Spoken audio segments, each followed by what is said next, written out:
Bismillah.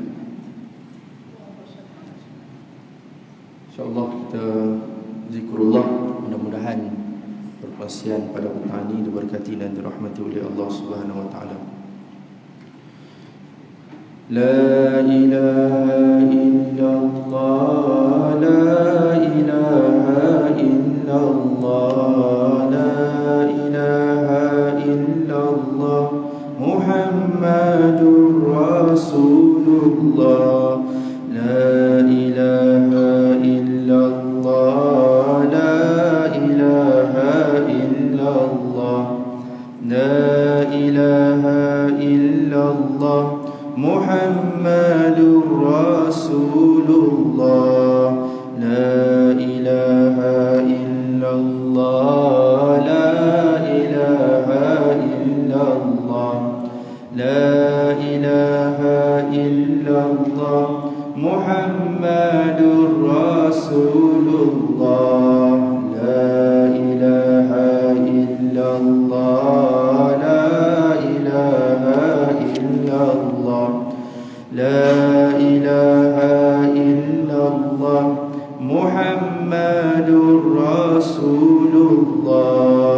La ilaha illallah, la ilaha illallah, la ilaha illallah, Muhammadur Rasulullah. Ya Allah, ya Allah, ya Allah, ya Allah, ya Allah, ya Allah, ya Allah, ya Allah. La ilaha illallah, la ilaha illallah, la ilaha illallah, Muhammadur Rasulullah. Alhamdulillahi Rabbil Alamin, wassalatu wassalamu ala ashrafil anbiya'i wal mursalin, sayyidil awwalin wal akhirin wa khatamin nabiyyin wal mursalin, wa rahmatullahi ta'ala lil alamin wa ala alihi wa sahbihi ajma'in. Subhanak la ilma lana illa ma 'allamtana innaka antal alimul hakim. Wa la hawla wa la quwwata illa billah, wa la hawla wa la quwwata illa billah, wa la hawla wa la quwwata illa billahil aliyyil azim. Amma ba'd. Assalamualaikum warahmatullahi wabarakatuh. Allahumma aftah lana qulubana fi talabil ilm. Ya Allah, ya Tuhan kami, Kau bukakan pintu hati-hati kami dalam menuntut ilmu, ya Allah. Warzuq lana al-ikhlas fi. Ya Allah, ya Tuhan kami, Kau rezekikan kepada kami keikhlasan di dalam menuntut ilmu, ya Allah. Wal amal bih, Kau rezekikan kepada kami agar kami beramal dengan ilmu yang mana kami tuntuti ini, ya Allah. Wan nasyara bih, Kau rezekikan kepada kami agar kami dapat menyampaikan ilmu yang mana kami pelajari serta kami amal ini, ya Allah. Hatta ya'tiyanal yaqin, sehinggalah kami ini benar-benar yakin untuk bertemu-Mu, ya Allah. Radina billahi rabba, kami rida Allah azza wa jalla sebagai Tuhan kami. Wa bil islam dina, kami rida Islam sebagai tata cara hidup, panduan, pedoman, pegangan, perlembagaan serta agama kami. Wa bi Muhammadin sallallahu alaihi wasallam nabiyya wa rasulah, kami rida dan bersenang hati Muhammad sallallahu alaihi wasallam sebagai nabi dan juga rasul kami. Allahumma amin. Yang dihormati pengerusi masjid, seluruh aliyatan kuasa, imam, bilal, seterusnya muslimin dan muslimat, mukminin dan mukminat, ayahanda dan bunda yang dirahmati oleh Allah Subhanahu wa taala. Sebelum tu sama-sama kita i'tikaf. Nawaitul i'tikaf fi hadzal masjid sunnatan lillahi taala. Sahaja aku beriktikaf dalam masjid ini sunat kerana Allah Subhanahu wa taala. Mudah-mudahan keberadaan kita dikira sebagai pahala di dalam rumah Allah Subhanahu wa taala. Pertama dan selama-lamanya marilah kita bersyukur kepada Allah kerana pada petang yang penuh kemuliaan dan keberkatan ini Allah Subhanahu wa taala masih lagi memberikan kesempatan kepada kita berkumpul untuk melaksanakan kewajipan dan tanggungjawab kita sebagai orang yang beriman kepada Allah dengan melaksanakan solat fardu berjemaah. Kemudiannya kita bersyukur juga kepada Allah kerana Allah Ta'ala telah memilih kita untuk berada di sebuah tempat yang dipanggil sebagai Raudhatun min Riyadil Jannah, satu taman daripada taman-taman syurga Allah Subhanahu Wa Ta'ala.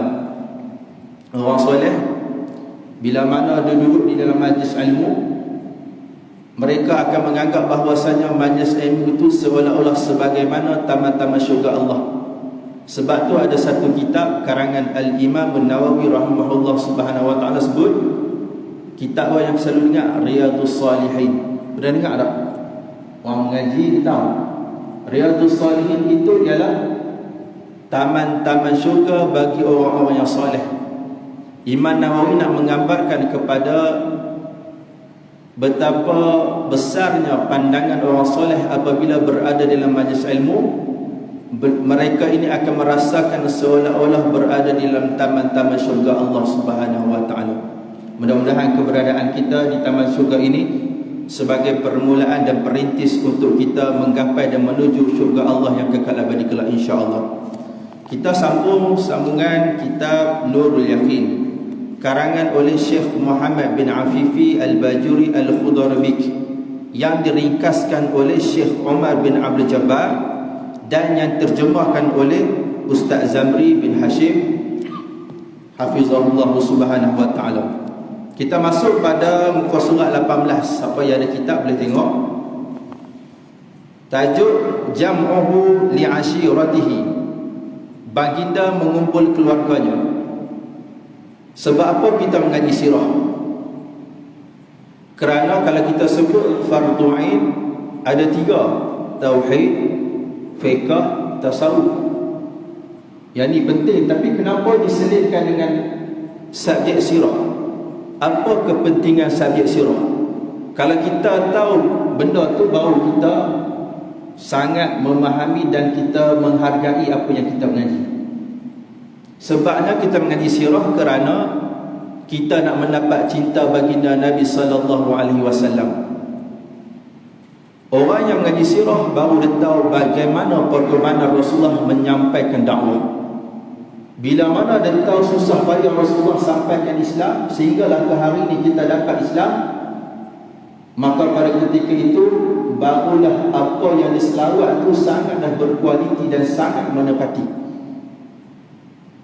Disebut selawat, maka dia akan bayangkan betapa susahnya baginda Nabi sallallahu alaihi wasallam. Sebab apa mengaji sirah? Kerana kata Nabi sallallahu alaihi wasallam, la yu'minu ahadukum, hadis sahih, la yu'minu ahadukum hatta akuna ahabba ilaihi min walidihi wa waladihi wan nasi ajma'in. Daripada Sayyidina Anas, kata Nabi sallallahu alaihi wasallam, tidak sempurna iman kalian. Nabi sebut macam mana nak sampai iman kalian sempurna? Hatta akuna ahabba ilaihi, sehinggalah aku ini, kata Rasulullah, lebih mereka cintai, min walidihi, daripada ibu dan ayahnya, wa waladihi, daripada anak-anaknya, wan nasi ajma'in, daripada seluruh manusia di atas muka bumi Allah.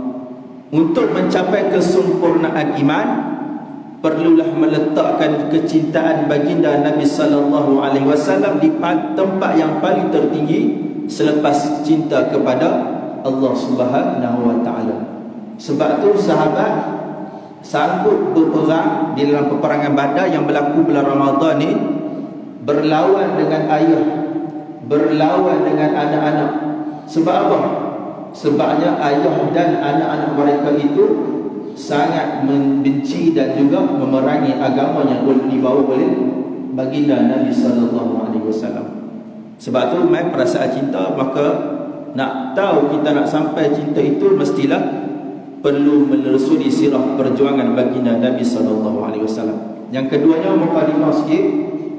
Bila kita sebut sirah, sirah perkataan asal sara yasiru siratan.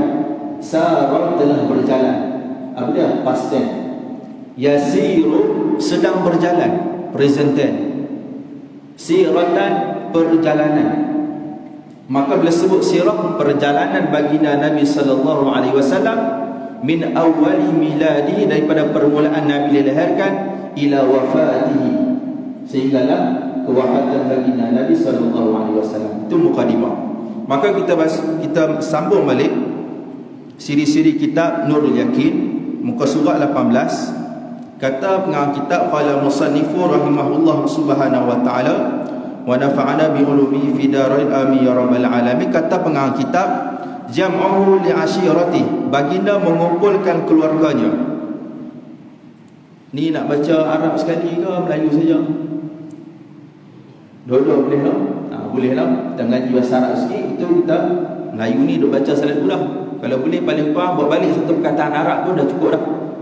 Beza orang mengaji dengan orang tak main mengaji.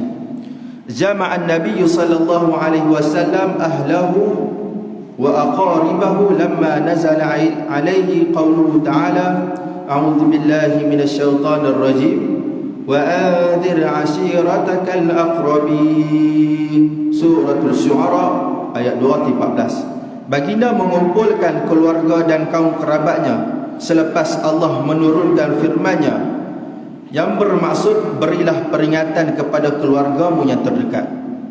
Bila mana Allah Ta'ala suruh Nabi sampaikan Islam, di antara kelompok yang Nabi perlu sampaikan Islam ialah orang yang terdekat, iaitu keluarga dan kaum kerabat baginda Nabi SAW. Sebab apa? Sebabnya hikmah dia ialah bila mana Nabi berdakwah secara meluas, Nabi pasti akan menghadapi tentangan dan juga ujian daripada orang-orang yang tak suka Nabi. Jadi dengan sebab bila mana Nabi berdakwah dengan ahli keluarga Nabi, mereka memeluk Islam, lalu mereka lah yang akan mempertahankan Nabi sallallahu alaihi wasallam. Betul tak? Keluarga yang selalu tolong baru orang luar. Maka Allah Ta'ala perintahkan Nabi menyampaikan kepada ahli kerabat Nabi sallallahu alaihi wasallam. Kemudian kita baca lagi. فَبَلَّغَهُمْ رِسَالَةَ رَبِّهِ وَأَنذَرَهُمْ عَذَابَ يَوْمٍ عَظِيمٍ أعوذ بالله من الشيطان الرجيم يوم لا ينفع مال ولا بنون. Surah Syu'ara ayat 88. Baginda menyampaikan risalah Tuhan dan memperingati mereka tentang azab yang besar pada hari yang tidak berguna anak dan juga harta yang banyak. Apa dia yang Nabi sampaikan ialah nak cerita berkenaan dengan apa yang berlaku selepas kematian. Orang yang tidak beriman kepada Allah pasti akan diazab oleh Allah Subhanahu wa ta'ala. Kemudian kita baca lagi, kata pengarang kitab, fatakallamal qaum, sebut fatakallamal qaum, bukan qumah, qaum, baris, kalaman layyinan illa ammahu Aba Lahabin alladhi kana aduwwuhu al-ashad. Yang bermaksud semua kaum kerabat Nabi bercakap dengan bahasa yang lembut, hanya Abu Lahab yang bercakap kasar, permusuhannya dengan Nabi semakin kuat. Bila mana satu hari Nabi nak sampaikan Islam, Nabi naik di satu tempat yang bernama Jabal Abil Qubais. Kalau kita pergi di Mekah, kat mana Jabal Abil Qubais? Dekat dengan hotel ataupun di luar daripada tempat sa'i itu. Siapa yang pernah pergi Mekah dekat tempat sa'i itu, keluar situ ada bangunan tinggi. Situ geng-geng kerabat-kerabat raja duduk di situ. Hak tinggi itu, maka belakang tu ada satu bukit. Tu Jabal Abil Qubais. Bawah sikit tu Safa Marwah. Safa rasakan ada bukit, Marwah ada bukit, tanah tinggi sikit. Maka satu hari Nabi berdiri di atas bukit Safa. Nabi mengatakan kepada kaum kerabat Nabi, Nabi panggil, maka semua berkabir. Bila mana semua berkabir, tak kiralah dari kalangan ahli keluarga Abdul Muttalib dan sebagainya, pak nakal, anak nakal, tok nakal, semua kan. Maka Nabi katakan bahawasanya, kalau aku katakan kepada kamu, wahai ahli kerabatku, di belakang aku ini ada tentera yang akan menyerang kita, adakah kamu percaya? Mereka mengatakan, kami percaya wahai Muhammad, kamu tidak pernah berbohong dalam kehidupan kamu. Kemudian Nabi mengatakan bahawasanya, berimanlah kepada Allah jangan kamu menyembah sembahan berhala, dan Nabi ingatkan berkenaan dengan hari akhirat dan juga neraka Allah Subhanahu wa taala. Bila mana dengar macam tu, orang yang pertama yang mengejak kaki di hadapan bergerak, lalu berubah rupanya mengatakan, celaka kamu wahai Muhammad. Siapa dia? Abu Lahab. Abu Lahab ni siapa dia? Pak menakan Nabi. Pak menakan Nabi. Nak katanya sebelum Nabi menyampaikan Islam, hubungan Abu Lahab dengan Nabi ni rapat. Nabi berjiran dengan Abu Lahab. Siapa yang pernah pergi Mekah, rumah Nabi di mana? Di Mekah. Kawasan mana hari ni? Kawasan dekat dengan luar sikit daripada Safa Marwah. Tengah-tengah Safa Marwah tu keluar sikit. Di situlah kawasan rumah Nabi bersama dengan Sayyidatuna Khadijah. Atas sikit, hak hari ni, hak tandas hari ni, itulah tampak rumah Abu Lahab. Hak tandas hari ni tampak rumah Abu Lahab. Sampai hari ni Allah Ta'ala nak hina dia. Sebab apa? Beliau mencelakakan baginda Nabi sallallahu alaihi wasallam. Kata Abu Lahab, celaka kamu Muhammad. Adakah tujuan kamu menghiburkan kami hanya semata-mata nak mengatakan sedemikian?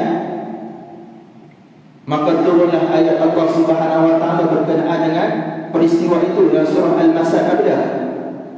Tabbat yada abi lahab wa tab. Kata Allah, celakalah kedua tangan Abu Lahab. Allah Ta'ala mencelakakan Abu Lahab kerana apa? Abu Lahab telah mencelakakan baginda Nabi sallallahu alaihi wasallam. Ni nak kata bahawasanya orang yang musuh kepada Rasulullah adalah musuh Allah Subhanahu wa taala. Maka setengah ulama, sebahagian kecil ulama disebut bahawasanya orang yang baca surah Al-Masad ni, ulama sebut sebahagian kecil mereka tak bagi baca surah Al-Masad kerana menghormati baginda Nabi sallallahu alaihi wasallam. Kerana apa? Surah itu cerita berkenaan dengan mencelakakan pak menakan Nabi. Itu sebahagian ulama, tapi tidak ada masalah, nak baca-bacalah. Ni saya sebut ni sebahagian ulama kerana mereka mengambil pandangan bahawasanya takut-takut menyakiti Nabi sallallahu alaihi wasallam. Sebab apa? Sebabnya berkenaan dengan pak menakan Nabi. Kita lah buruk baik pak menakan kita ke, ayah kita ke, adik-adik kita ke, kalau orang kata kita marah atau tidak. Jadi ulama sebahagian kecil orang kata tak bagi, tapi tidak ada masalah nak baca-baca. Ni saya sebut nukil, qil, yang disebutkan oleh para ulama. Tak ada masalah. Maka turun ayat tu, hak lain ahli keluarga Nabi cakap dengan Nabi elok, mereka tolak. Yang tak masuk Islam dia tolak cara elok. Tapi seorang saja, iaitu Abu Lahab, dia marah sungguh dengan Nabi, sehingga kan disebutkan dalam riwayat Abu Lahab ni sayang Nabi sebelum Nabi sampai ke Islam, sehingga kan mengawinkan anak lelakinya dengan puteri baginda Nabi sallallahu alaihi wasallam. Maksudnya apa? Nabi dengan Abu Lahab ni besan dia. Saya sebut istilah betul, besan. Anak kita kahwin dengan anak dia, kita dengan dia tu besan dia. Jadi Nabi ni, Abu Lahab ni berbesan dengan Nabi. Selepas daripada peristiwa tu, Abu Lahab memerintahkan anaknya supaya menceraikan puteri baginda Nabi sallallahu alaihi wasallam. Sampai teratur bencinya Abu Lahab kepada baginda Nabi sallallahu alaihi wasallam. Kemudian kita baca lagi. Kata pengarang kitab, fa innahu radda raddan qabiha fatalaba minhum alqabta alayhi faqala lahu Abu Talib wallahi lanamna'annahu ma baqina. Abu Lahab menentang dengan tentangan yang amat buruk, tak puas hati kepada Nabi. Beliau juga meminta orang ramai menangkap baginda Nabi sallallahu alaihi wasallam. Sampai teratur marah sungguh Abu Lahab kepada baginda Nabi sallallahu alaihi wasallam. Kata Abu Talib, seorang lagi pak menakan Nabi, orang yang bersama dengan Nabi, duduk dengan Nabi. Abu Talib lah yang bela Nabi, yang jaga Nabi selepas kewafatan datuknya Abdul Muttalib. Kata Abu Talib ni di Mekah ni orang kata menteri besar juga, ada jawatan besar di Mekah. Kata Abu Talib, demi Allah, selagi aku masih hidup, selagi masih hidup kami tetap akan menghalangnya daripada bertindak sedemikian. Abu Lahab kata, kita angkat Sayyidina Muhammad ni menyebarkan agama yang menghina nenek moyang kita, menyalahkan agama-agama nenek moyang kita, maka Abu Talib menahan ataupun mempertahankan baginda Nabi sallallahu alaihi wasallam.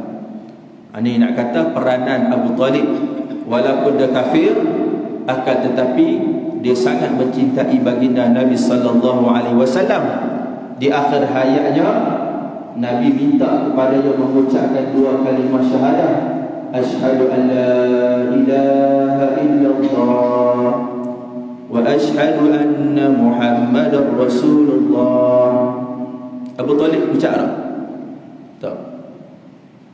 Sebab apa? Dia segan, dia malu, takut nanti orang Quraisy Mekah kata kepada dia, dan juga orang kata dia ni tidak berpegang teguh dengan agama nenek moyang dia, iaitu agama Wasaniyah, penyembahan berhala. Akhirnya apa?